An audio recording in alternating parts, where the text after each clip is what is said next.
Glória a Deus, né? Nós vamos iniciar hoje uma série de estudos e de mensagens positivas na carta de Paulo aos Colossenses. Hoje nós vamos dar uma estudada no capítulo de número 1. Nós vamos fazer uma introdução, depois vamos lendo e conforme formos lendo, nós vamos ministrando nesta noite. Bom estarmos aqui, que a graça de Deus possa nos cobrir e nos abençoar. Bom, o autor Fritz Heinecker, escrevendo uma introdução ao comentário de Colossenses, escreveu o seguinte: a carta aos Colossenses é dirigida à igreja em Colossos, que pertence à província romana da Ásia. Colosso está localizada a cerca de 200 quilômetros de Éfeso. Colosso está ligado a Éfeso por meio de uma grande via comercial.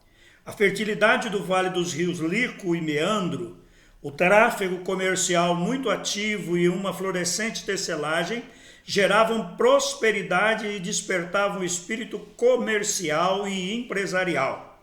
Em toda parte havia uma grande demanda da lã muito preta produzida no vale do Lico. Essa região fértil era frequentemente abalada por intensos terremotos. O terrível terremoto da época do imperador Nero, por volta dos anos 60 depois de Cristo, deixou em ruínas a cidade de Colossos, Laodiceia e Hierápolis. Parece que Colossos não se recuperou mais dessa catástrofe. Aos poucos desapareceu da história. Um colaborador de Paulo chamado Epáfras, fundou a igreja em Colossos. Talvez Epáfras tenha se convertido ao cristianismo em Éfeso por meio do apóstolo Paulo. Quando Paulo esteve em Éfeso por 2 anos e pouco, ele fez uma escola de missões. Ele formou pessoas e enviou para evangelizar as regiões das províncias ali da Ásia. E ele, por certo, Epáfras fazia parte dessa turma. Paulo chama Epáfras de um amado conservos.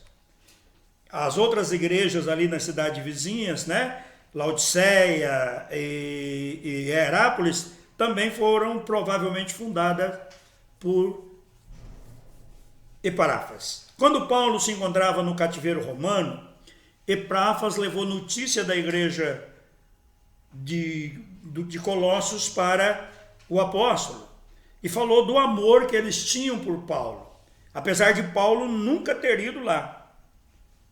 E também Epáfras falou de 2 grandes movimentos heréticos que estavam acontecendo naquele tempo e estava entrando na igreja.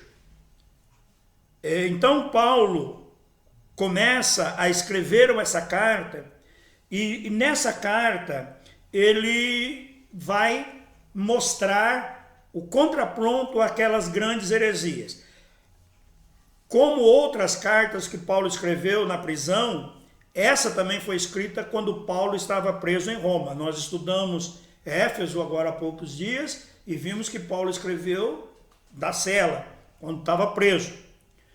Qual eram as heresias que estavam acontecendo lá?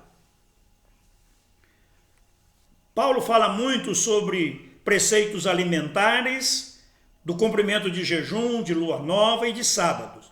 Isso aponta nitidamente para heresias de origem judaica. Colossos tinha recebido uma grande população de judeus. E havia um grupo de judeus convertidos ao evangelho que achavam que para ser cristão de verdade, primeiro tinha que cumprir os preceitos da lei. Ou seja, era Cristo mais a lei.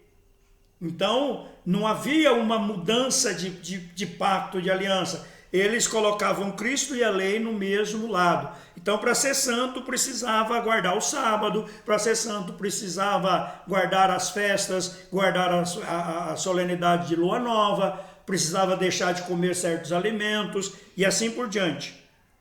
Isso fazia com que a igreja se desviasse do verdadeiro caminho que é Jesus.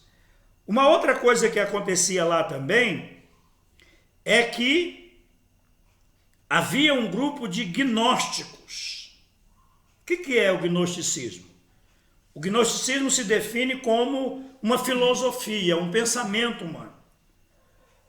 Dizia-se cristãos, mas dizia-se que o cristão estaria cada vez mais perto da perfeição pelo cumprimento de preceitos ascéticos, pela obtenção de visões, intuições divinas, pela audição de vozes interiores.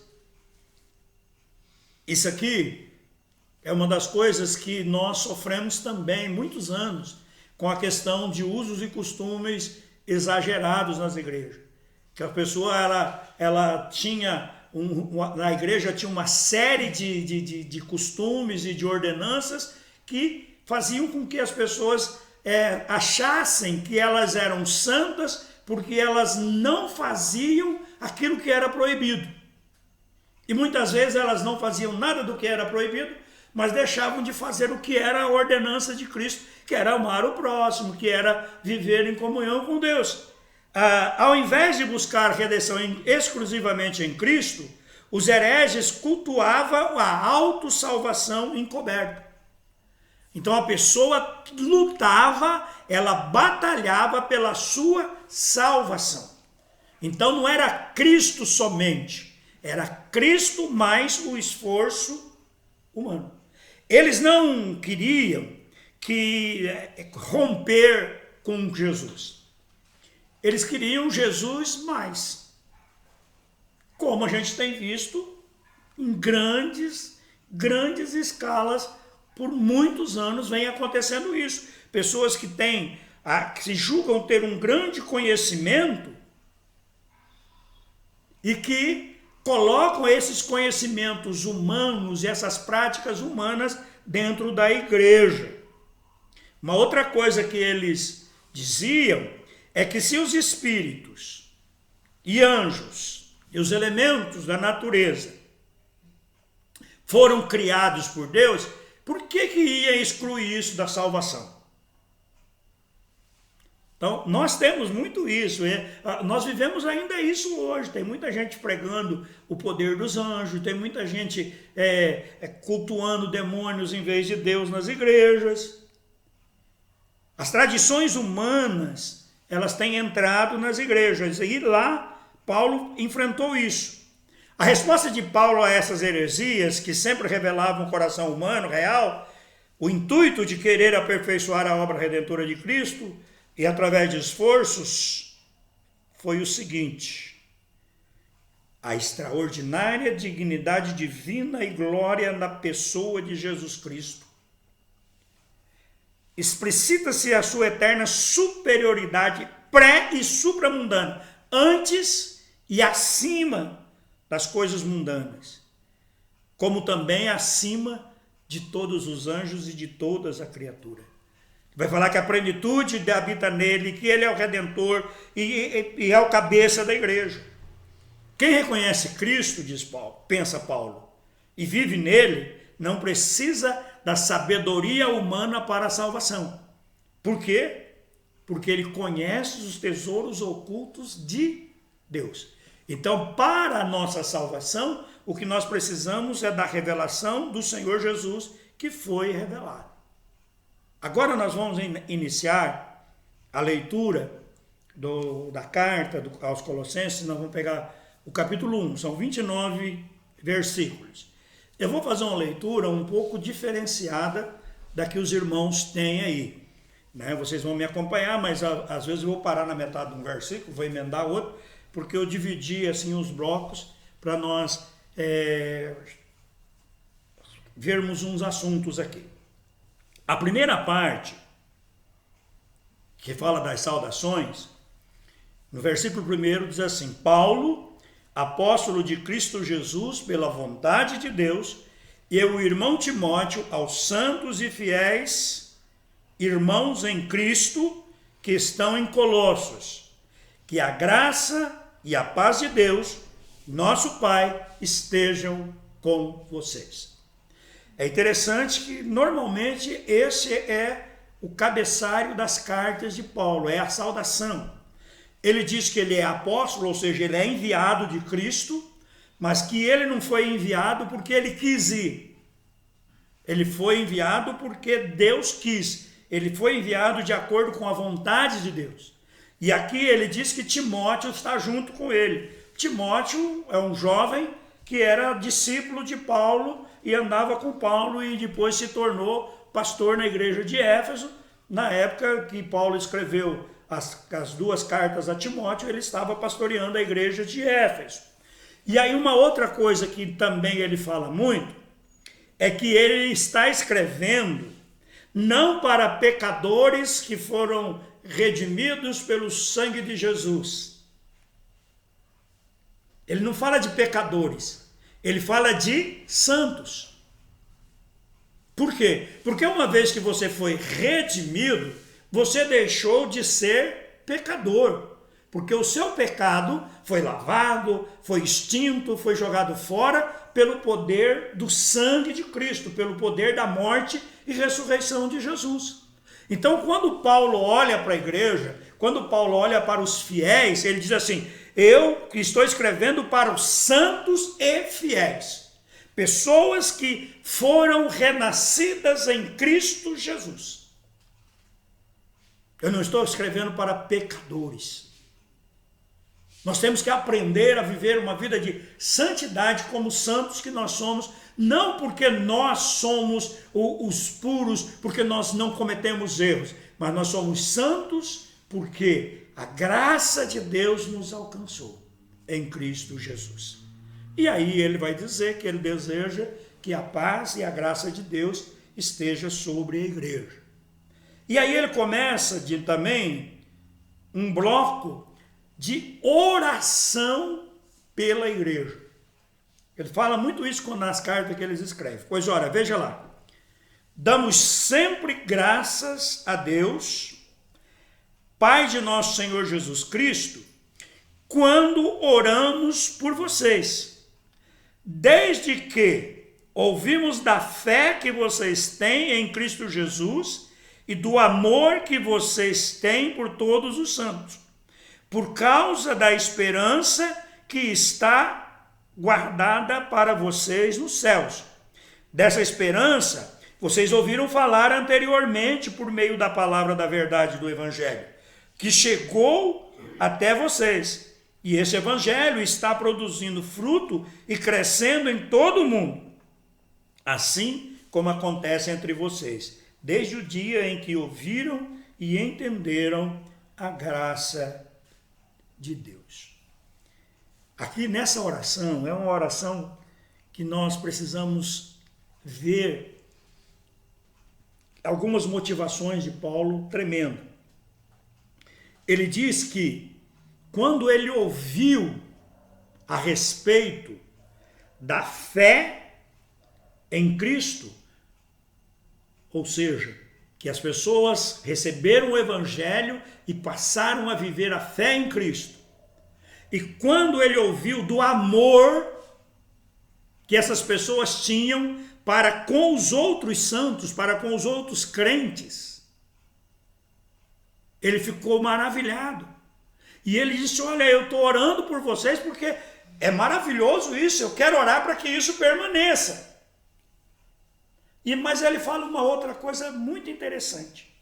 Ele fala que a fé e o amor que eles têm foi gerada pela esperança que está guardada nos céus.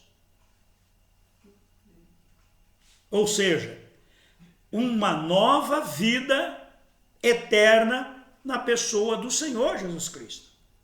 A fé não foi gerada por acontecimentos humanos naquele momento. A fé não foi gerada porque as pessoas eram curadas. A fé não foi gerada porque as pessoas enricavam. A fé não foi gerada porque as pessoas se tornavam boazinhas. A fé foi gerada porque o Evangelho trouxe esperança de uma vida eterna em Cristo Jesus. Ou seja, a nossa esperança e a esperança da igreja de Colossos, e pode ser a igreja de Naviraí, não é o presente século, e sim a redenção eterna. Ele diz isso. Ele diz, olha, vocês ouviram falar dessa esperança quando o evangelho foi pregado. Vocês ouviram de Jesus, a respeito da pessoa de Jesus, e ouviram o que Jesus veio fazer, e o que Jesus fez, e o que Jesus vai fazer, porque ele disse que ia voltar buscar aqueles que estavam nele para sempre. Nós cantamos aqui, não se turbe o vosso coração, crede em Deus, crede também em mim. Na casa de meu pai há muitas moradas. Se não fosse assim, eu vou-lo teria dito. Vou preparar-vos lugar. Se eu for e preparar-vos lugar, voltarei outra vez e os levarei para mim mesmo, para que onde eu estiver, vocês estejam também. Essa é a nossa esperança. E Paulo está dizendo que ele ora pela igreja, porque a igreja teve fé e amor gerado no seu coração por essa esperança da redenção eterna e da volta de Cristo. E ele disse que essa esperança foi manifestada para eles através do evangelho. E que o evangelho tem dado fruto, pessoas têm sido salvas. É interessante isso. Eu gosto dessa frase aqui, ó. Esse evangelho está produzindo fruto e crescendo em todo o mundo. Nós vivemos um momento, nesses últimos anos, aqui no século XXI, de uma perseguição meia forte para a igreja em vários lugares. Vários lugares têm se levantado governantes que não querem que a igreja de Deus progrida, que criam leis, que criam obstáculos. Cristãos são presos, pastores são executados, são mortos por amor a Cristo. E é interessante, no século passado, durante algum tempo, a União Soviética, uma união de países ali liderados pela Rússia, eles eram chamados de a cortina de ferro. Por quê? Porque eles proibiam que o evangelho entrasse lá. Comunistas e não queriam saber de religiosidade. Quando a cortina foi quebrada, se rompeu, se descobriu que a Igreja de Cristo na Rússia e na União Soviética era muito maior do que a igreja que existia antes da perseguição, antes do fechamento. O evangelho, ele cumpre o efeito dele. Eu já falei para vocês sobre um filme chamado Cortinas de Bambu, ou Bambus ao Vento, desculpa. O nome do filme é Bambus ao Vento. Eu falei que vou procurar ele e ver se eu consigo na internet para nós assistirmos juntos aqui. É um filme a respeito do progresso do evangelho na China. Coisa tremenda. De como Deus, em meio àquela perseguição, em meio a pessoas sendo presas e mortas, Deus vai levantando pessoas para fazer a obra. E como pessoas lendo pequenas porções, ou às vezes até mesmo lendo pouca coisa a respeito da palavra de Deus, tinham a visão do Cristo glorificado e passavam a viver na presença de Deus e eram batizadas. O evangelho está prosperando, está produzindo fruto ainda hoje. Desde o século I, lá onde Paulo estava falando, nós já estamos no século 21. 2100 anos, praticamente. 2020 anos, né? Mais de 2000, o século vai terminar no final no ano 100. Então presta atenção. O Evangelho continua progredindo desde o dia em que vocês ouviram e entenderam a graça de Deus, na verdade. Paulo ora por essa igreja por causa do que essa igreja tinha de excelente, que era a grande fé e o grande amor. Mas ele diz que o que gera fé e o que gera amor não são os milagres, mas sim a esperança da redenção eterna na vida eterna em Cristo, ou seja, o conhecimento da verdade do Evangelho. Aí, no próximo versículo, Paulo vai falar sobre o fundador da igreja. Isso vocês aprenderam de Epáfras, nosso amado conservo.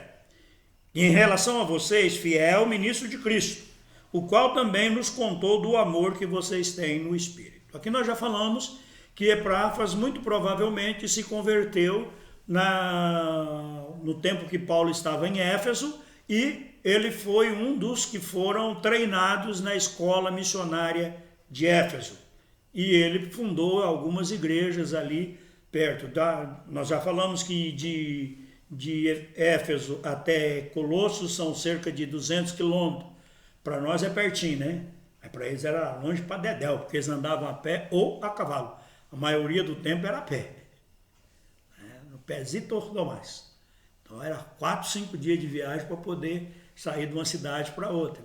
Mas Epáfras foi de Éfeso para Colosso, para Hierápolis e para Laodiceia. E ali ele pregou o evangelho, fundando as igrejas.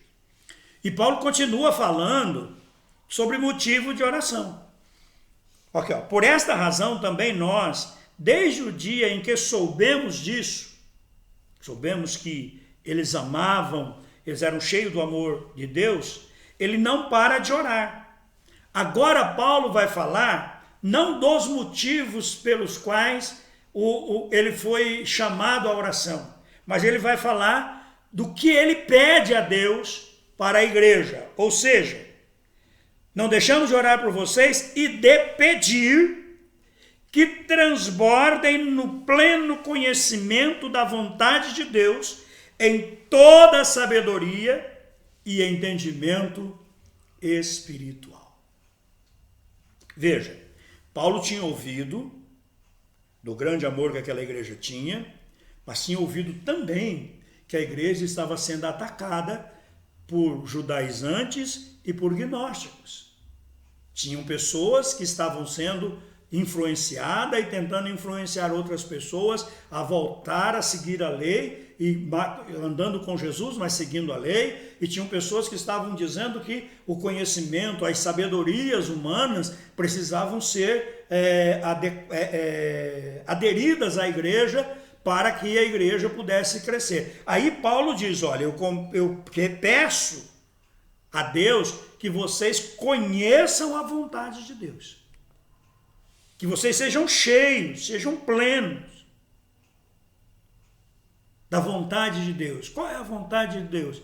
Que todos ouçam e que todos creiam e se entreguem ao evangelho da salvação em Cristo Jesus. A vontade de Deus é que todos sejam salvos. E qual é o caminho da salvação? Crer em Cristo Jesus. E ele continua dizendo que também pede para que a igreja tenha toda a sabedoria,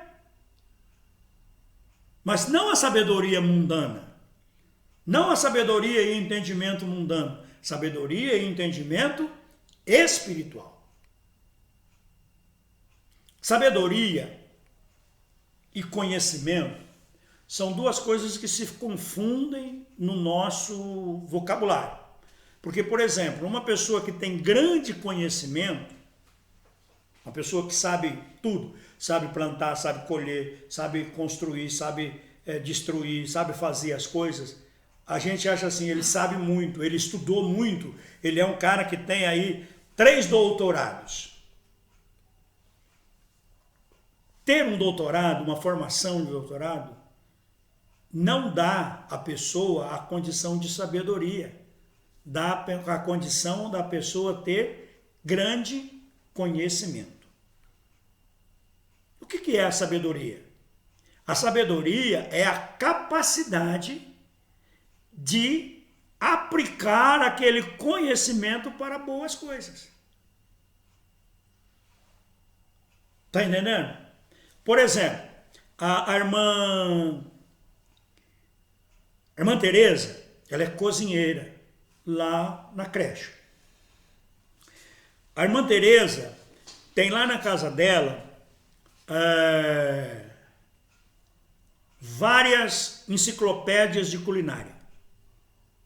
Ela tem a receita de tudo. Tem a receita do que mesmo? Bobó de galinha. Tem a receita de que? Estrogonofe. Tem a receita de purê. Tem um monte de receita lá. Só que ela nunca fez estrogonofe. Ela nunca fez o bobó de galinha. Ela sempre fez arroz carreteiro. Ela sempre fez feijão tropeiro. Então ela tem conhecimento geral de culinária, mas ela tem sabedoria no quê? Em fazer o carreteiro e em fazer o feijão tropeiro. Por quê? Porque ela não precisa da receita para fazer isso. Ela sabe fazer na prática. Então, o conhecimento prático é o que gera a sabedoria. É como uma pessoa que estude mecânica num colégio, numa faculdade. Ele estuda, ele precisa praticar para ele ter sabedoria. Por exemplo, cara formado em mecânica. Hoje em dia a maioria, né, os carros são eletrônicos, tal. Você chega lá, o cara liga no computador e o computador fala para ele. Então esse é um cara que tem conhecimento. Mas antigamente, você chegava no mecânico reclamando que o carro, como é que o carro estava com problema, ele entrava com você no carro e dava uma volta com o carro. Ele andava com o carro e tal. Aí chegava na oficina e falava, ó, tá acontecendo isso. Por quê? Ele sabia como o carro funcionava.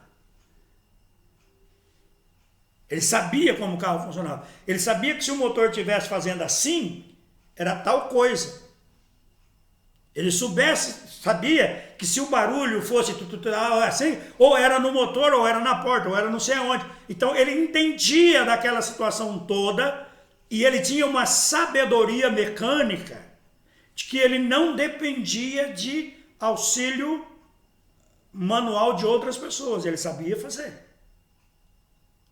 Infelizmente, nós vivemos um tempo em que o conhecimento foi feito em comportas, ou seja, alguém sabe uma coisa, o outro sabe outra coisa. O cara vai fazer um carro, tem um cara que sabe apertar o parafuso tal, tem um cara que sabe encaixar o motor dentro da lataria, tem um cara que sabe fazer não sei o que, tem um cara, cada um. E se pedir para aquele que sabe fazer, apertar o parafuso tal, colocar o motor dentro, ele não vai saber, porque ele só faz aquilo. Então ele sabe daquele departamento, ele entende aquele departamento, ele não entende os outros. Isso não é sabedoria, isso é conhecimento. Embora ele tenha sabedoria em apertar o parafuso da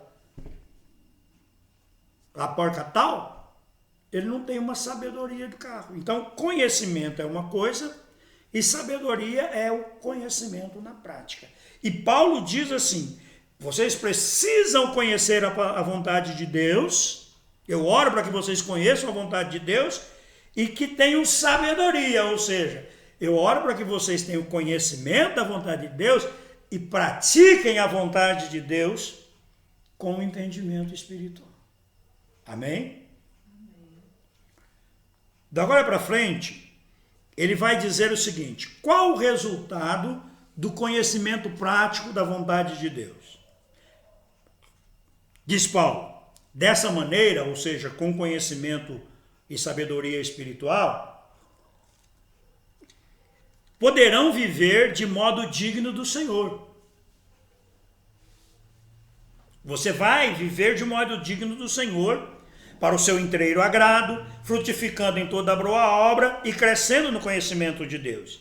Assim, vocês serão fortalecidos com todo o poder, segundo a força da sua glória, em toda a perseverança e paciência, com alegria, dando graças ao Pai, que os capacitou a participar da herança dos santos na luz. Paulo está dizendo, vocês tendo um conhecimento e sabedoria e entendimento espiritual, vocês viverão de modo que vocês vão ser agradáveis a Deus, porque vocês estão fazendo a coisa certa, estão frutificando em boas obras e vocês estão num processo de crescimento. Ele diz que o resultado para cada pessoa que passa por esse processo de crescimento é que essa pessoa recebe força divina, força do poder de Deus. E que essa pessoa tem força para perseverar, e tem paciência, e tem alegria, e vive dando graças a Deus Pai. Aqui é um problema que nós precisamos aprender. Nós precisamos estar tão voltados a Deus para que o agradecimento, a gratidão, o dar graças, seja automático na nossa vida, em todas as situações. Não é fácil. Não é fácil, porque muitas vezes nós estamos tão envolvidos com as coisas que aí acontece uma coisa que não é aquilo que a gente queria e a gente tem uma reação que não é a reação que Deus queria que a gente tivesse. Por isso que nós precisamos andar. E ele diz que Deus nos capacitou para participar da herança do santo na luz. Paulo continua falando agora sobre a excelência e a exclusividade de Cristo. Vamos lá. Ele nos libertou do poder das trevas e nos transportou para o reino do seu Filho amado, em quem temos a redenção e remissão dos pecados. Olha o que aconteceu. Deus nos tirou da dependência e do poder das trevas, do poder de Satanás, e nos colocou onde? No reino de Jesus, no reino do Filho amado de Deus. No Filho amado de Deus, nós temos a redenção e remissão dos nossos pecados. Redimir ou remir significa comprar e libertar. Essa palavra aqui, redenção, significa que o preço do valor da minha vida foi pago por Cristo e Ele me libertou para que eu possa viver a minha vida. E eu agora vou escolher entre obedecê-lo e desobedecê-lo. Mas aqueles que vivem na obediência vão viver melhor. Então, nós fomos redimidos por Cristo, fomos remidos por Cristo. E aí ele vai dizer, Jesus, ele é a imagem do Deus invisível, o primogênito de toda a criação. Esse texto é um texto complicado, eu não vou aprofundar nele, porque se nós formos aprofundar nele, nós teremos que fazer um discurso teológico aqui de uns 2, 3 dias, porque ele vai dizer que Jesus é a imagem de Deus, está tudo certo. É a figura de Deus, é igual a Deus. Só que daí ele diz assim, que Jesus é o primogênito de toda a criação. Aí começa um grande problema, porque algumas pessoas acham que quando ele diz que Jesus é o primogênito da criação, está dizendo que ele é o primeiro, né? Primogênito é primeiro. E se ele é o primeiro, Jesus foi criado. Então Jesus não é Deus. Entenderam o problema dessa palavra aqui? Então a gente precisa de um conhecimento teológico para entender o que Paulo está querendo dizer quando ele fala com primogênito. depois de estudar, depois de orar, depois de ler, eu entendo que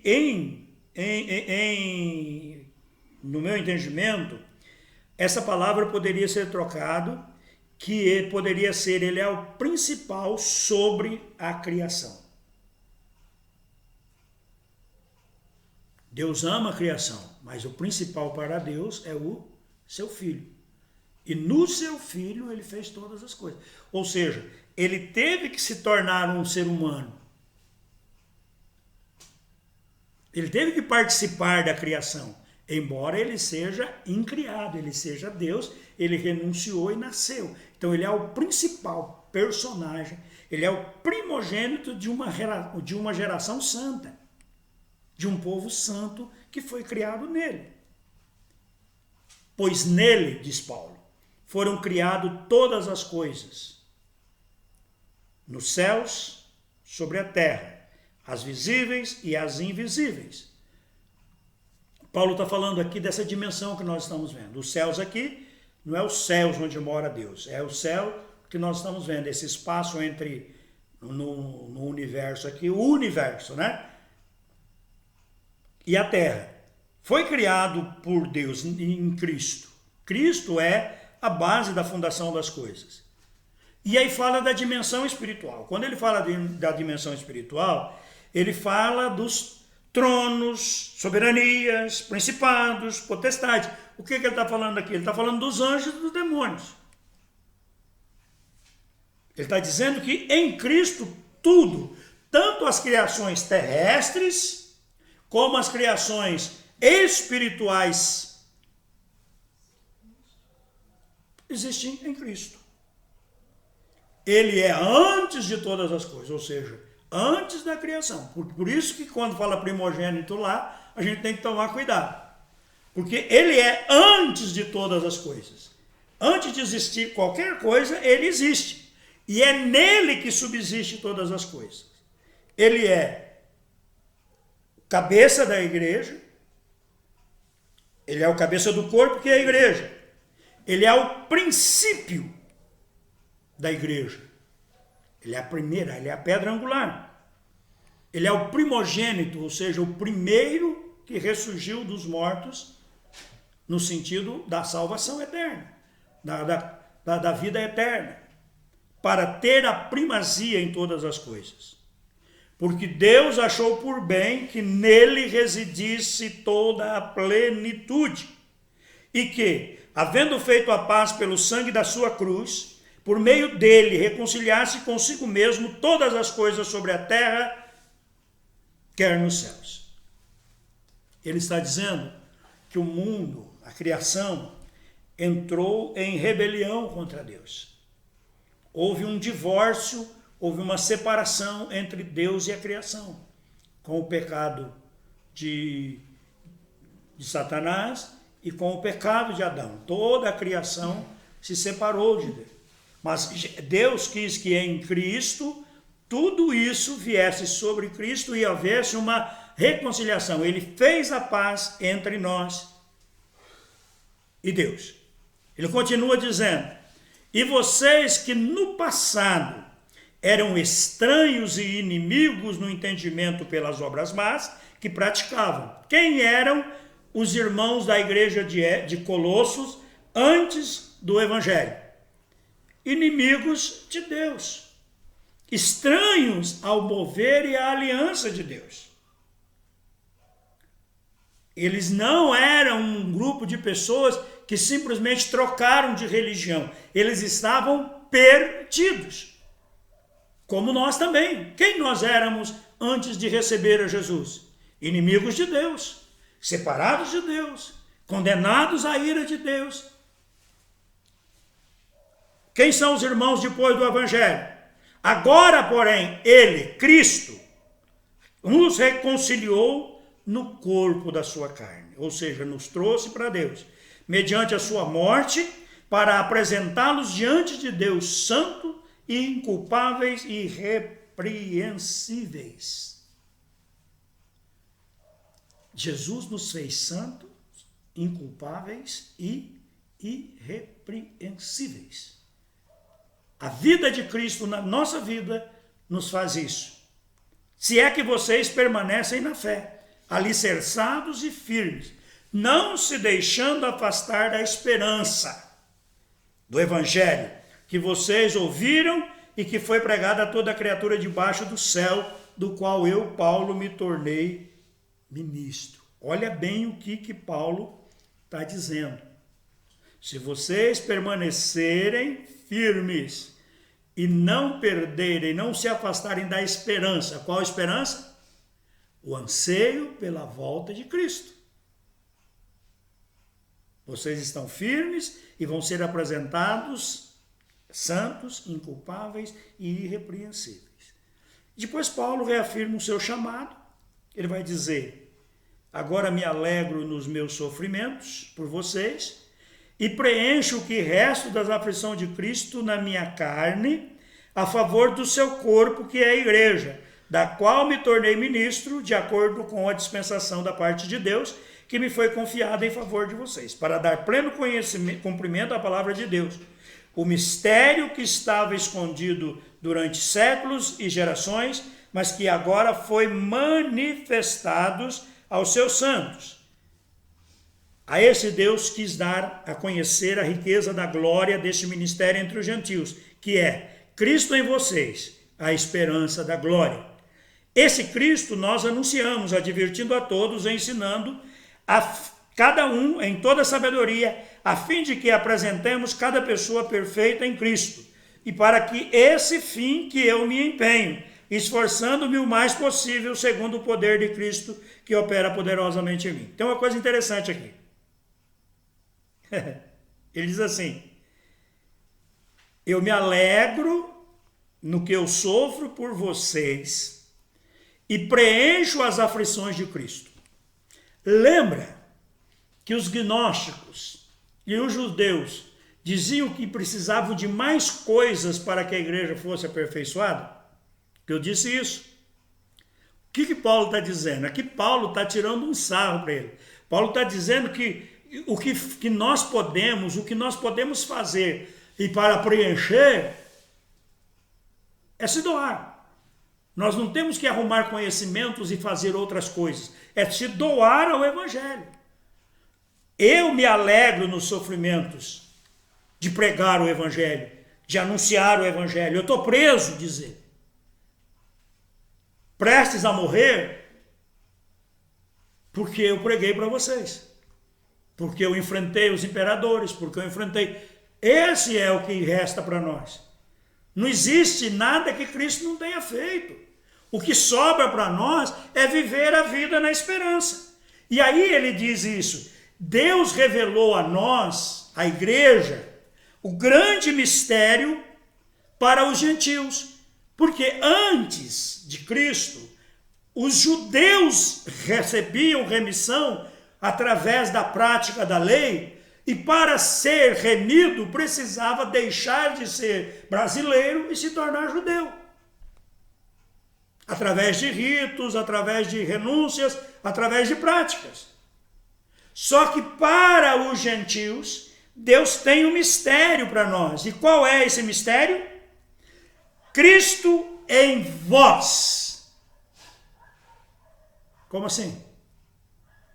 Não é Cristo com vocês. É Cristo em vocês. Não é Cristo ao seu lado. Não é Cristo no seu barco. É Cristo dentro de você. Oh, alabarás. Cristo em vocês, a esperança da glória. Ou seja, porque nós temos Cristo em nós, nós sabemos e esperamos confiante que Ele vai voltar dos céus e vai nos levar para vivermos sempre com Ele. Amém? O que nós vimos aqui, irmãos, é o começo da carta aos irmãos de Colossos, da carta aos Colossenses. E já de cara Paulo vem e diz assim: olha, sabe essas heresias que tem aí, esse negócio de guardar sábado, esse negócio de guardar lua nova, esse negócio de jejuns cerimoniais, de festas solenes, isso morreu em Cristo. Você é livre em Cristo. Sabe esse negócio de você ter que buscar conhecimento sobre os espíritos, conhecimento sobre as forças da natureza, os elementos? Isso morreu em Cristo. Sabe o que você precisa mesmo? É conhecer a Deus e a vontade de Deus. O que você precisa mesmo é que Deus revele a você e que você tenha sabedoria e entendimento espiritual. Porque você precisa saber que Cristo fez tudo. Ele é tudo. Ele é soberano, Ele é exaltado. Ele é o Deus eterno que se fez homem. Ele é aquele que nos reconciliou com Deus. Cristo já fez tudo o que precisava ser feito. Vocês querem fazer alguma coisa? Coloquem em prática a ordem de Cristo, preguem o Evangelho. Sofram em pregar o Evangelho. Sofram em viver a vida de Cristo. O sofrimento que você precisa ter é esse. É só ser fiel. Você não precisa se buscar coisas. Não. Viva a sua vida sendo fiel a Deus. E você está fazendo a obra de Deus, completando o que precisa ser completado. Amém? Aleluia. Que Deus nos abençoe. Oremos ao Senhor.